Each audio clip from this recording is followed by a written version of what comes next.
Good morning. Thank you for watching Taxes Made Easy. Hubert Johnson here. Just want to introduce the show, and real quick, I got on a tad bit late. But we're going to talk about the TCJA and tax cuts and the real benefit and impact on our country. So stay tuned. We'll be right back.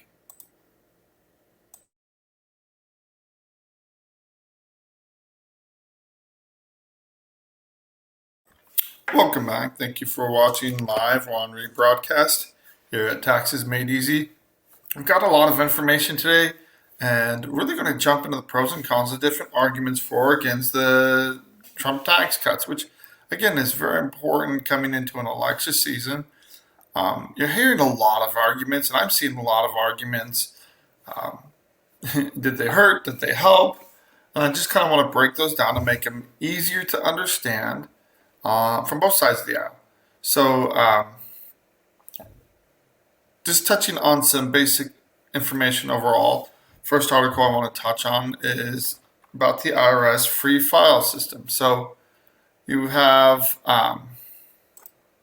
this year they've tried a new program, and this is a CNBC article talking about the free file tax program. It's now being extended through 2029, which means they're going to have free filing through 2029, which I think is, again, it's an option. If something's messed up, though, you won't have anybody to appeal to, or there won't be any responsibility if you do have an issue with your tax return. There have been plenty of free programs out there for people to file tax returns for years, so personally, I'm a little hesitant to use the IRS system. My returns are too complicated for that. But at the same time, if there are any issues, if they did mess it up, or if they do mess it up, or you don't understand,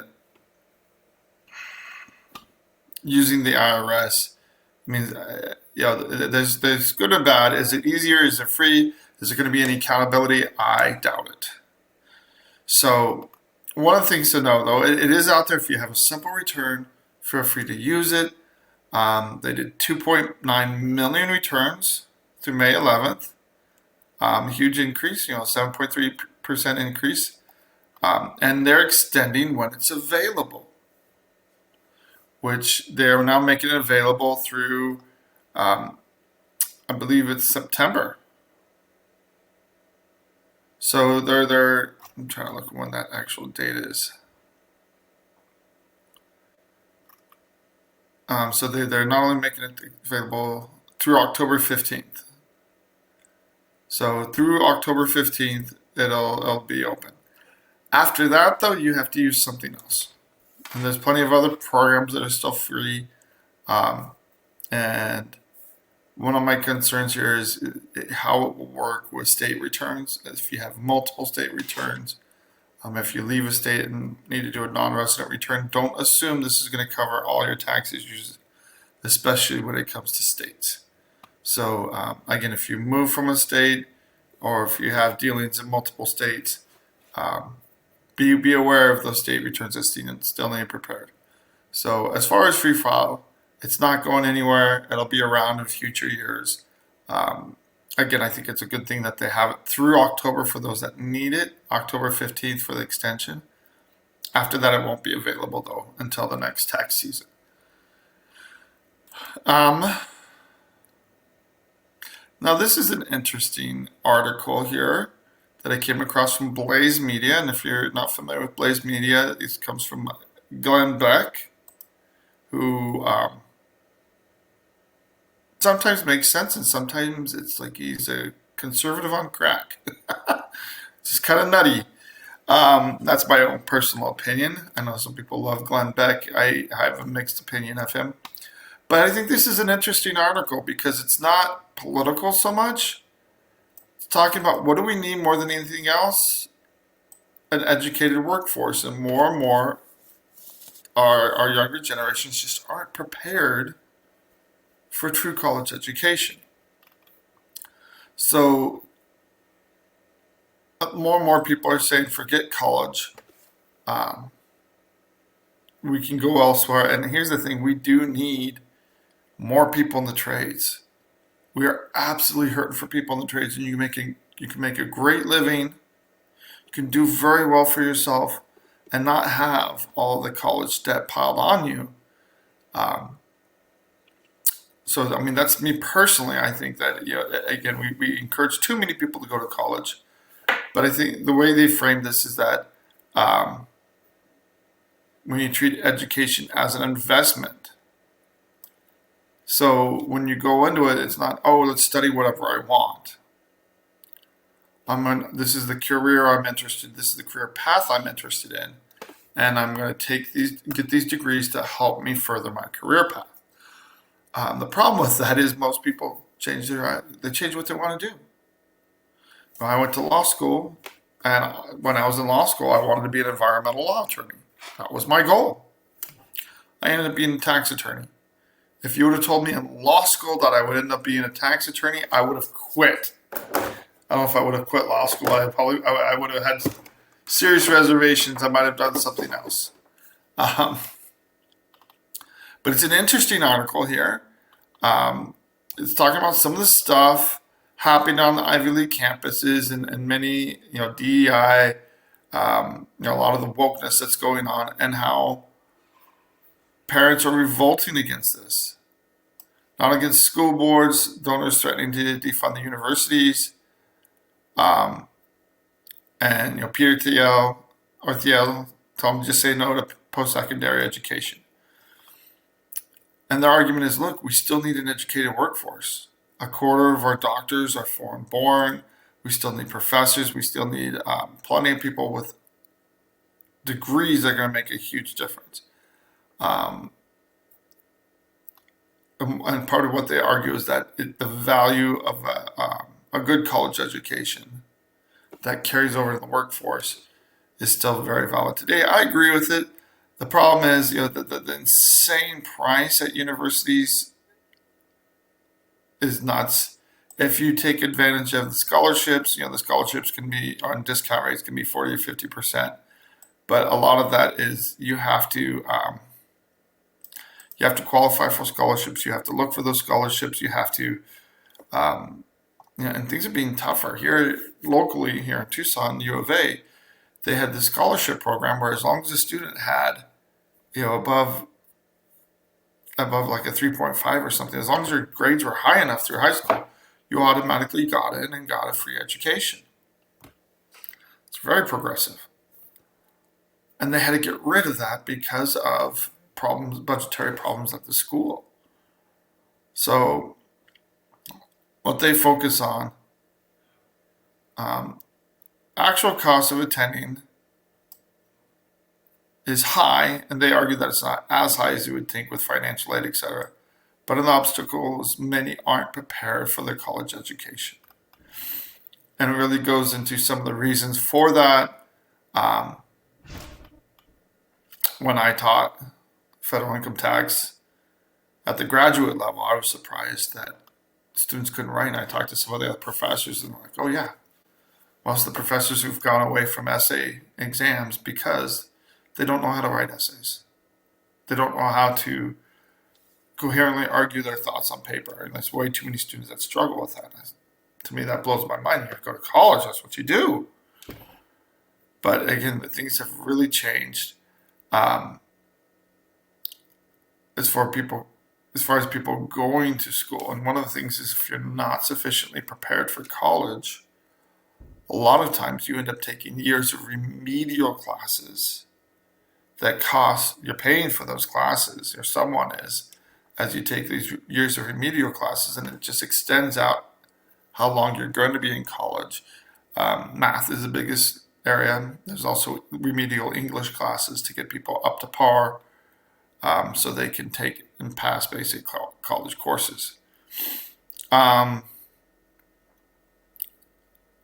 here, the article argues that human knowledge is very important for growth in the economy, and bottom line, that we shouldn't dissuade our youth from college, but instead remind them that education is an investment.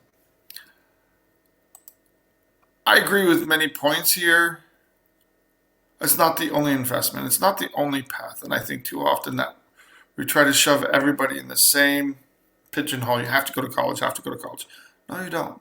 If you're good with your hands, you enjoy being involved. I mean, there's so many jobs out there that make a killing and do very well because people just don't want to do them. Or we one area, and this is very true.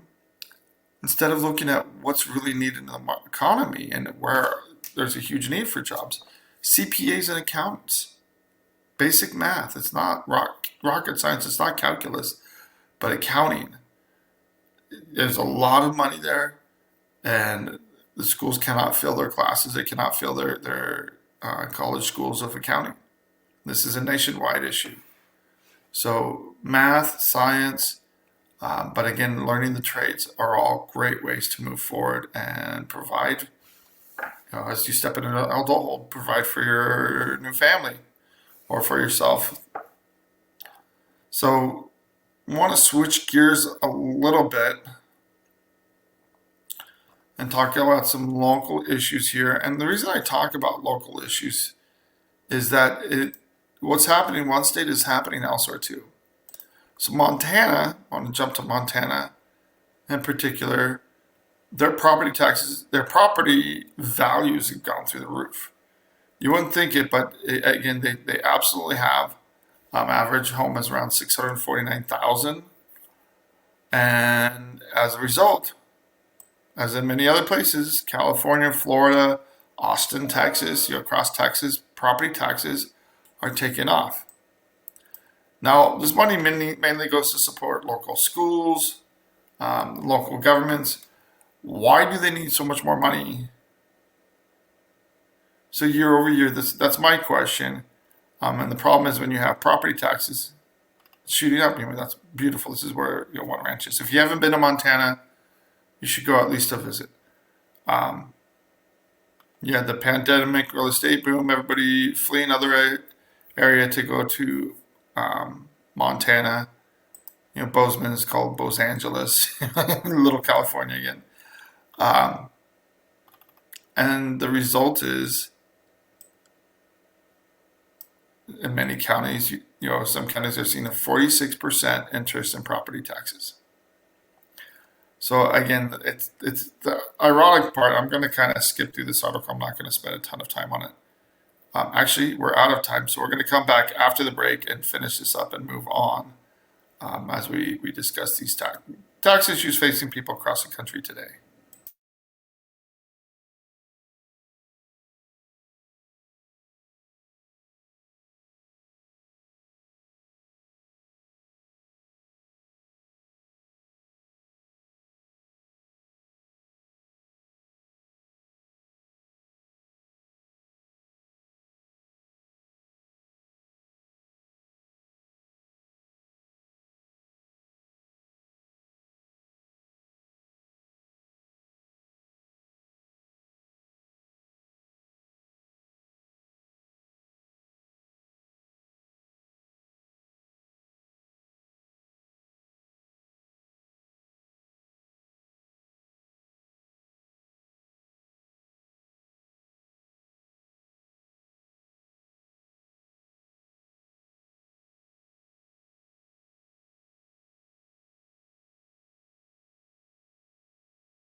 Welcome back. Thank you for watching Taxes Made Easy. And just want to kind of wrap up with this article here about property taxes going through the roof in Montana. Ironically, you have a Democrat running for governor. You know, the Wyoming legislature is trying to pass a property tax package. Hasn't happened yet. But the Democrat running for governor this year is touting tax relief. And that's going to be their big thing going forward, to try to convince that the Republicans in power have been too beholden to the rich and the wealthy, all this money coming in town, and haven't focused on average citizens. And this could be true. So again, it gets more into the details here. I was looking for that one part here. But again, when you go to elsewhere, states all across the country are struggling with this property taxes, and plenty of other taxes too. So here in Connecticut, you have Democrats trying to get rid of a car tax assessment. So they have a property tax on vehicles that doesn't just happen when you purchase it, but it's recurring year after year. And people are really throwing a fit about this, and so they want to fix it so that way the property tax, just like just on houses, they've extended to vehicles in Connecticut. They want to get rid of it or have it phase out pretty drastically, actually, as the car gets older. So from the first year to second year, an 80% drop in the tax cut, and then to slowly lower that. And they're trying to figure out how to balance that with real estate taxes. So across the country, people are trying to make fixes to address these issues. It hasn't been fixed, but they're saying this is a must-do bill.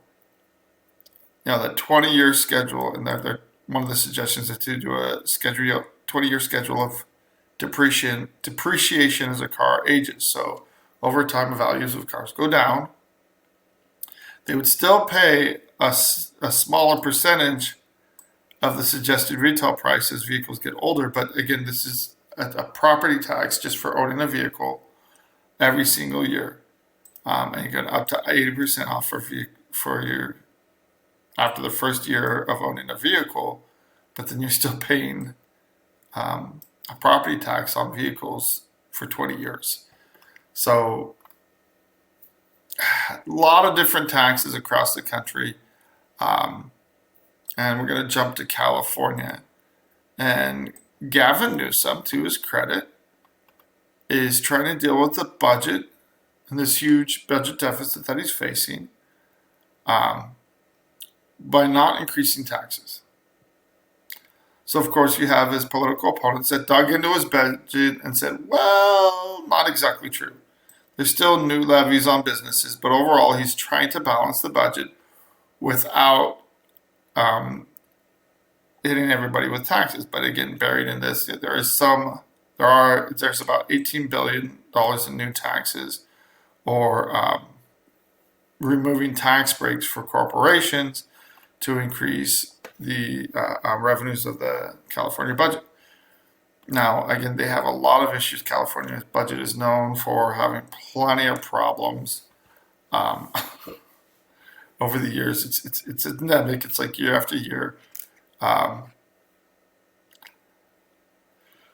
So I'm not going to dive into this too much, but again, it's always dancing a tightrope to balance budgets, and especially when you increase spending year after year with all kinds of new programs, and California is known for doing that.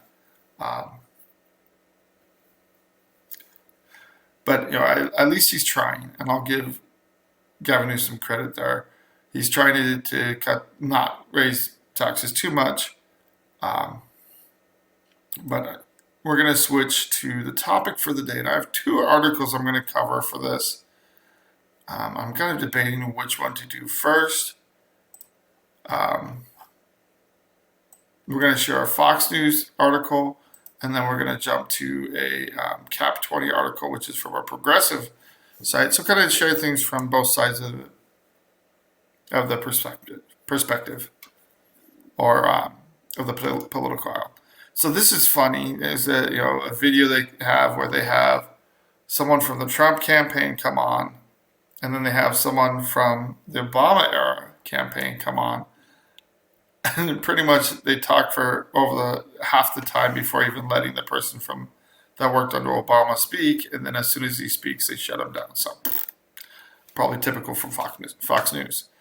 I don't want to do the rah-rah. I want this to be informative more than anything else. So the real question is, and there's a lot of people out there saying that the Trump tax cuts were too expensive, cost the government too money, and will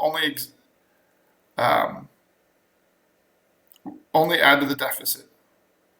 So the question is, if we get rid of the Trump tax cuts, what will happen to our budget revenue, and how will this actually impact inflation? So, or not inflation, but the revenues and the ability of the federal government to pay its bills. So, coming at it from the Donald Trump campaign perspective, you could argue this is just an infomercial from the Trump campaign. They cut about $2 million in taxes. Now, President Biden and his administration have said they're going to let it stay expired. Not part of it, the whole thing. There are plenty of people, and this representative from the Obama administration does try to argue that there will be no changes for people making $400,000 or less. That's not correct. If you get rid of the whole Trump tax cuts, it will raise rates. Just hands down, flat out, it will raise rates if you get rid of the whole thing. And this is before Joe Biden would say was saying that they would only raise taxes on the wealthy. They've changed their tune. And they said they're going to get rid of the whole thing. So it will raise taxes.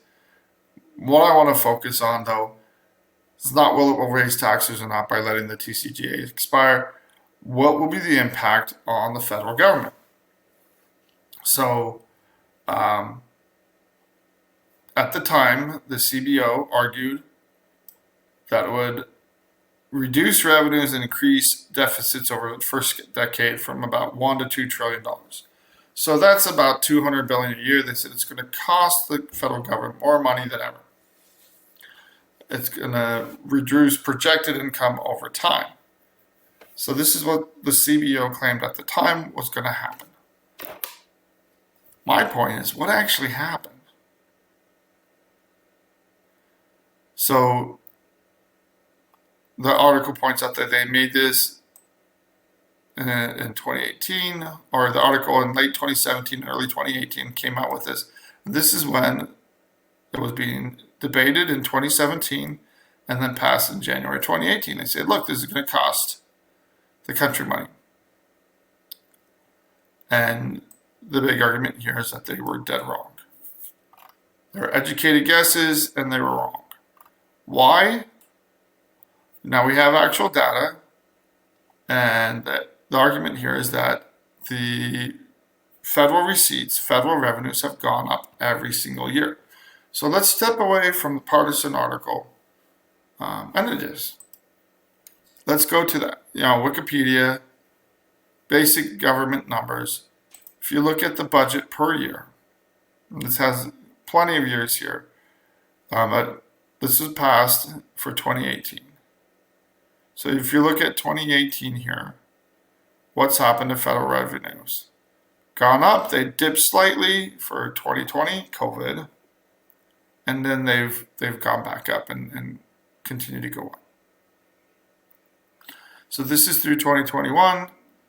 If you just pull up, for 22, 23, we're at 4.9 trillion in revenues now. So we've almost added another $1 trillion in revenues. And this is all with the Trump tax cuts in place. So the average person would wonder, why, with the Trump tax cuts in place, why are revenues going up so much? And I just kind of want to, here, I'm going to share this tab instead. So this is the tab I'm looking at. I forgot to share it.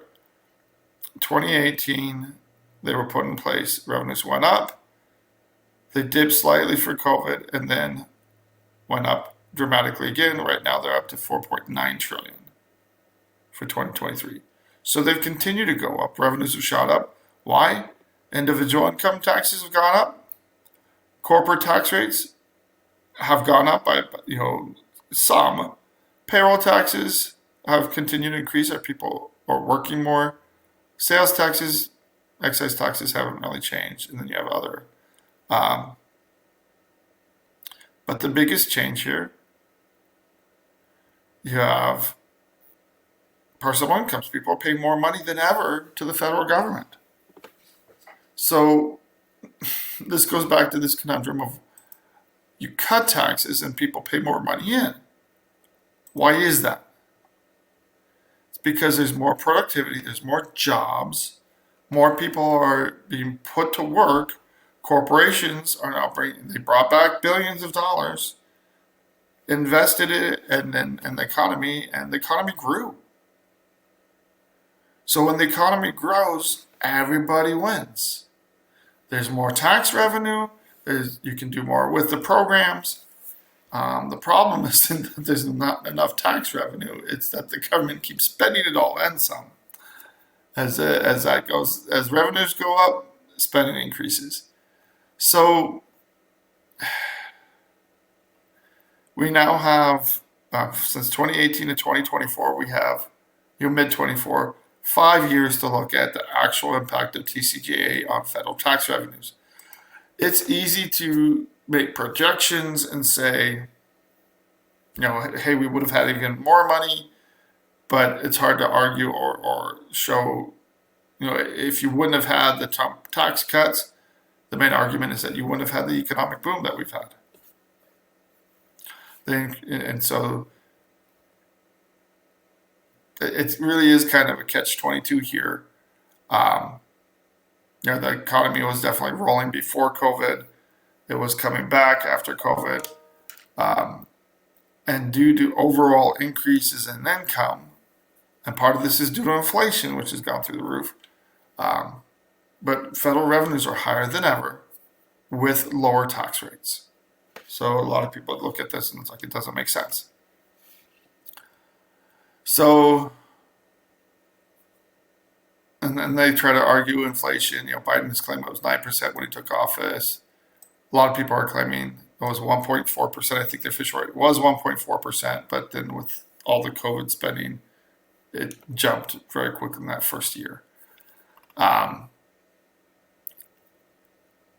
So again, it takes some time, goes through the numbers. And they're trying to extend it out 10 years, and this is what the CBO usually does. And in April, before the TCJA or Trump tax cuts took place, the CBO issued its annual budget. They said, look, it's going to go up by $42 trillion. And the estimated 1.7 trillion cut or loss in income due to the TCJA. So without that, you without the loss in 1.7 trillion, you would expect it to be 43.7 trillion without the Trump tax cuts. With the Trump tax cuts, only 42 trillion over the next decade. So when you're stretching out over 10 years, I mean, it's like one, and you take 10% of this, you break it down year by year, they're saying that'll make a difference of about 170 billion per year. Long-term, sure, that will have an impact, but we've got much bigger fish to fry when it comes to the budget. And people are arguing right and left about this, but ignoring what's happening with our interest payments on our debt. And then the fact that our overspending is causing the deficit to spiral out of control. That's what people should be worried about. That's what people should be arguing about. But so this is all from estimates in 2018. Now, if you look at the numbers from 2023, 5 years after it's been in place, they're showing that updated projections show 45 trillion in income between 2018 and 2027. So that is what the CBO is currently showing, or a 3 trillion gain rather than a 1.7 trillion loss, a 3 trillion gain, and what they're estimating. And that's based on the increase in income, federal revenues through the current year. So in 2023, that's when numbers really went up.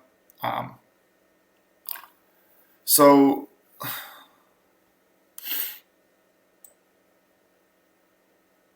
instead of losing 1.7 trillion, they're arguing that it added 1.3 trillion over what the CBO projected. And then they get into some more details here, but I'm going to switch gears real quick and jump to, well, actually, this really does kind of prepare the way. So one of the biggest articles against the Trump tax cuts is that it unfairly favored the rich. The Democrats are hammering the rich, not paying their fair share of taxes. But who's paying all this money into the federal government? It's not the poorest that actually are paying less. It's the people whose incomes really jumped. CBO added that corporate tax receipts leapt 75%, went up to increased by 150 billion, and that personal payroll and corporate tax revenue outpaced the estimate by 6% and 20% respectively. So payroll taxes went up, corporate tax revenue went up, all the tax revenue went up under this. And this is where you get the 4.9 trillion total tax revenue for 2022. We're coming up on another break, and I'm going to pull up the numbers for 23.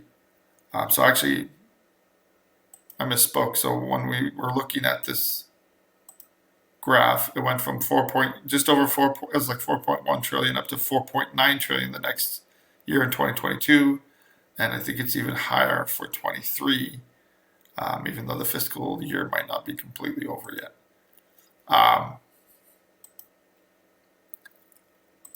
So jumping back to this article, 22, 23, well, 21, 22, and 23 are the 3 highest revenue years ever. And usually that's consistent with what's happening, but we cut the taxes and now we're seeing higher government revenues than ever. Same thing happened in the Reagan administration, same thing happened with the Bush tax cuts. You get more federal revenue because you get more economic growth, which leads to more tax revenue. So even though you're taxing people a lower percentage, when the economy grows, it lifts all boats. So I want to jump to another article and really spend some time talking about both sides of this issue and kind of breaking it down. And we're going to have to do that when we come back from the break because I have about 30 seconds before the next break. Understanding tax policy and what's truly going to help people. I mean, there's so many different arguments floating around. We're going to jump into those, opposing arguments when we come back. And don't get me wrong, this article and this video, it's one-sided. It's partisan. And Fox News does not do a fair and balanced job by just shutting up this poor guy from the Obama administration. But we're going to really dive into the other side's arguments and when we come back from this break.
Welcome back, everybody. Taxes Made Easy. We're gonna jump over to the next article here. This is Cap 20. This is from a progressive news source. And while we were away on the break, I pulled up real quick the federal revenues for 2023 actually dipped. So in 2022, they jumped up to 4.9 trillion, and then 2023 they actually dropped to 4.4 trillion. So again, jumping back to this tab, it went to 4.1 trillion to 4.9, and then back down to 4.4 trillion. Mainly because things were red hot in 2022, inflation was through the roof, and things have slowed down in 23.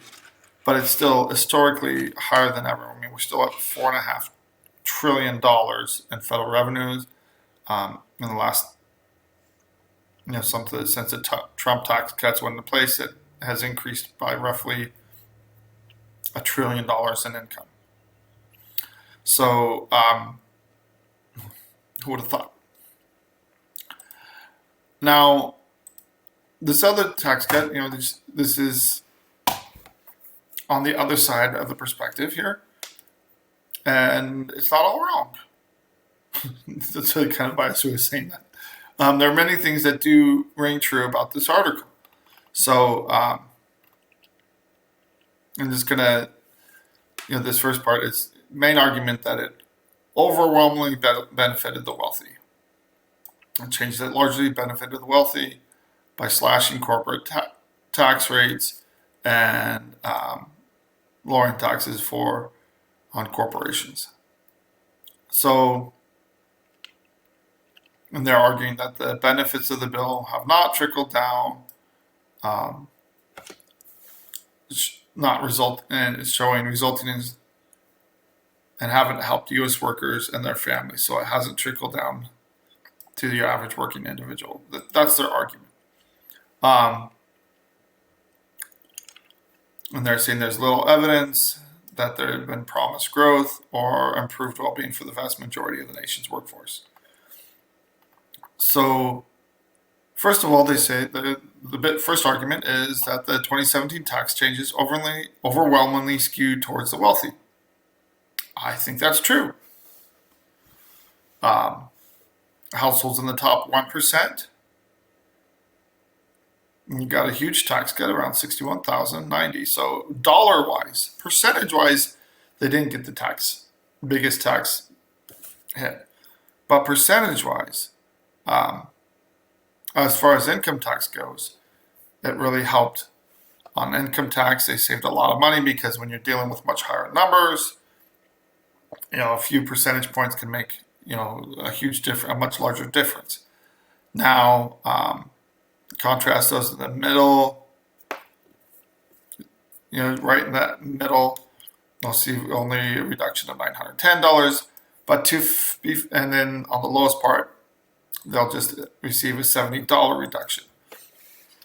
To be fair, it's hard to receive a tax cut when you're not paying any taxes.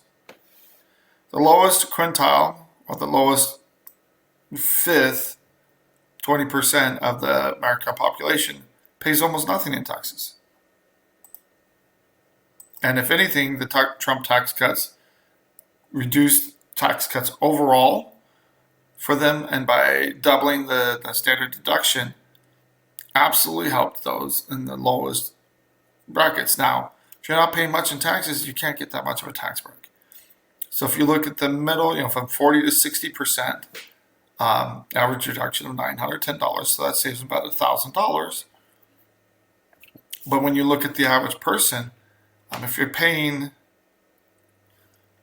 $80,000 to $100,000, and if you're earning $80,000 to $100,000, you're probably paying in $7,000 to $8,000 in taxes. Deduction of that $910 is about a 20% reduction in your tax bill. Maybe closer to 15%, but it is a sizable deduction.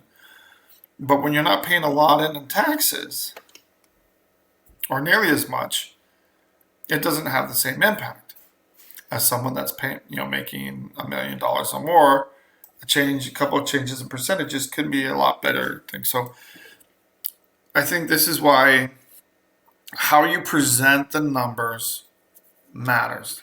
It helped everybody, but of course it's going to help the rich the most because they're the biggest ones paying taxes. The top 1% pay close to half of taxes. So of course that's gonna happen. That is going to benefit the rich, but at the same time it benefited everybody. So they're talking about this about the federal tax reduction. But what they don't talk about here is how much of the total taxes are the rich paying, and has that number gone up? So the way they're looking at these numbers, this is top 1% is paying saved about $252,000. Top 1%, $61,000. So that's what they're talking about. It's just that top 1%. And these are the savings going down from there. You know, these are billionaires, these are millionaires, and then it goes down from there because that's what they're paying. Those are the people paying the most in taxes. So dollar-wise, yes, they got by far the biggest benefit from it. But the real question is, are they paying more in taxes overall, even though they got a benefit here? Did they make more money and in general pay more in taxes overall? And because the total federal revenues have gone up almost every single year, they dipped in 2023, but still at $4.4 trillion, federal revenues are still at record highs. I don't think it's hurt at all. So the question is, if it benefits the rich, but they earn more money and just pay more in taxes,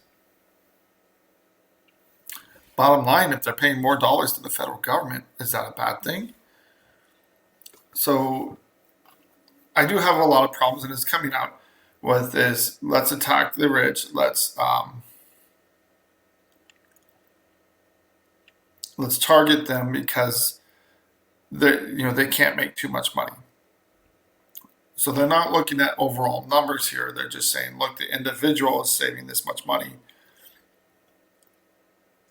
is benefiting from the Trump tax cuts, but overall they're paying more money in because their incomes have gone up over with these reductions. So it's kind of interesting to me that when everything's based on fairness and we want everything to be 100% fair, if we had a flat tax, you could argue that would be fair, but then that would drive up taxes like crazy.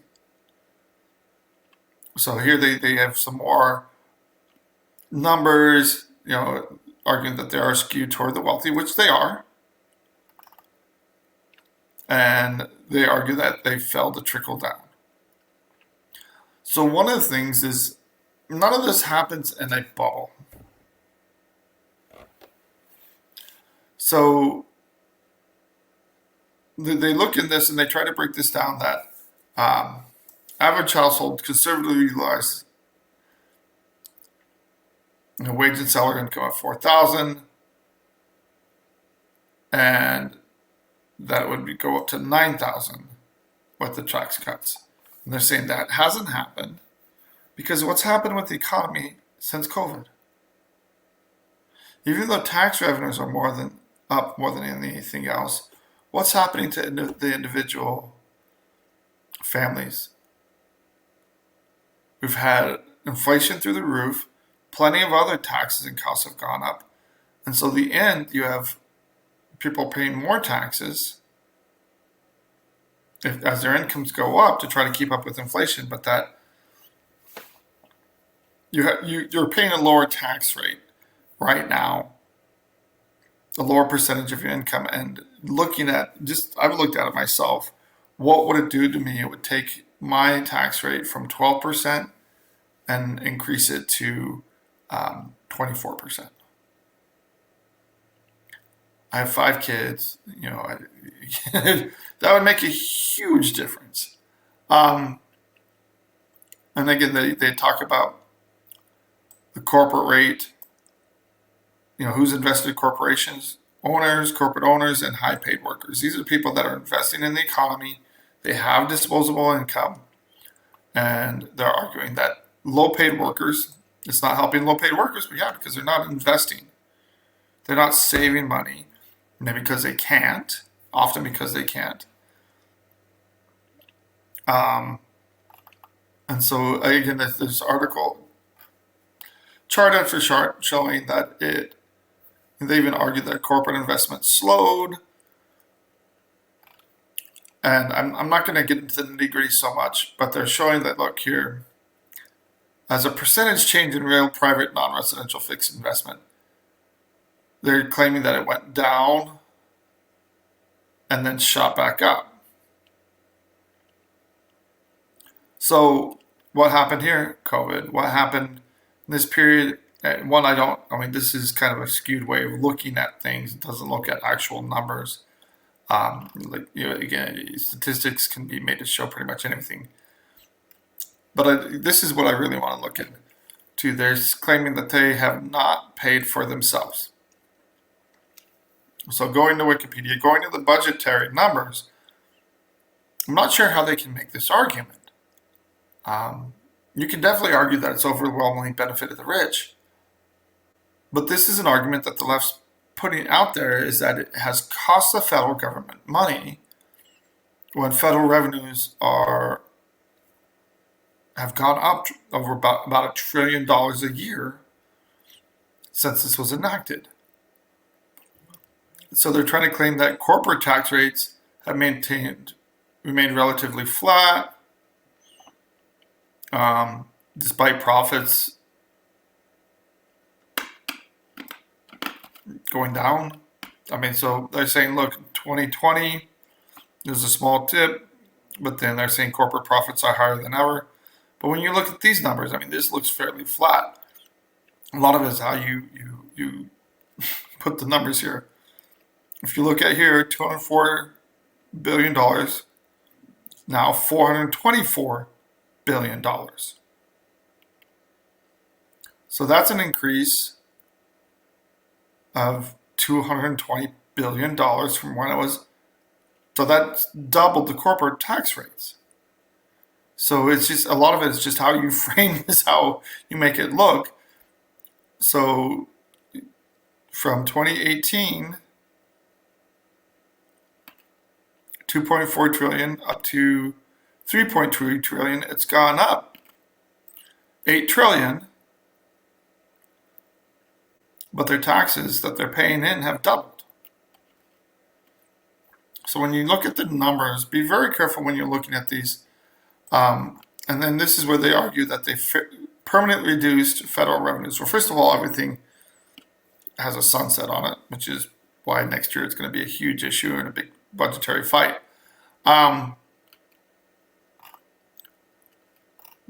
think this is dead wrong. If you look at the numbers and you look at how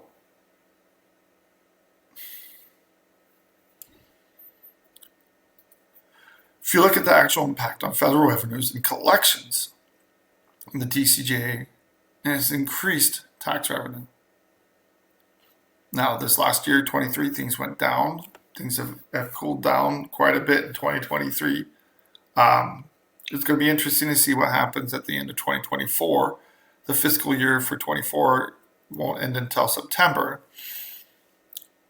But the interesting part here, when we talk about all kinds, federal revenues are still historically high. The question is, what are we doing with the money? Where we're collecting, we went from 3 trillion to 4 trillion. We've overspent by about $1.5 trillion every year. And in COVID, we were overspending by over 2 trillion every year.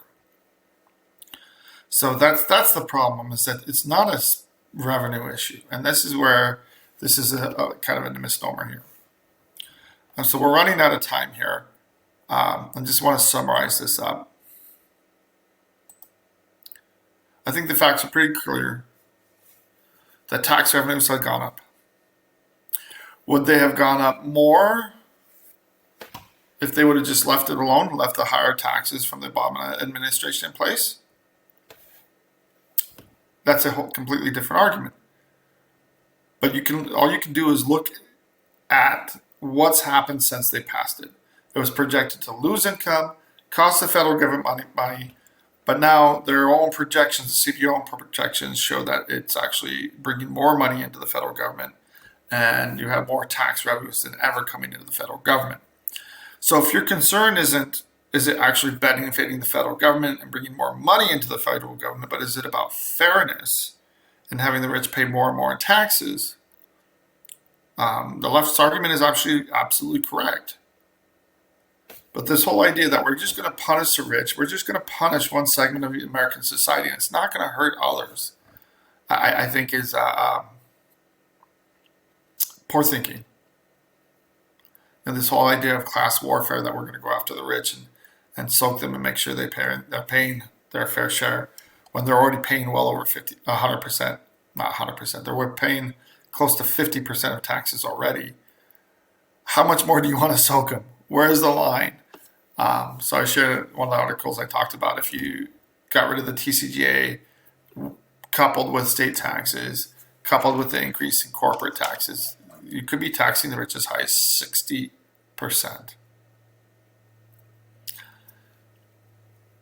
Yeah, again, it just gets to the point where it's silly, and of course people are going to do other things. They're going to move money elsewhere.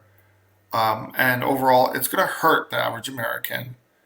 Because we're all Americans, we're all in the same economic boat together. So again, if you have questions about this, this is more macroeconomics, tax policies. But I think it's absolutely important to be informed and make wise decisions. So we'll have a more fun show tomorrow. But again, I think this is important to be informed. And I hope you have a great day.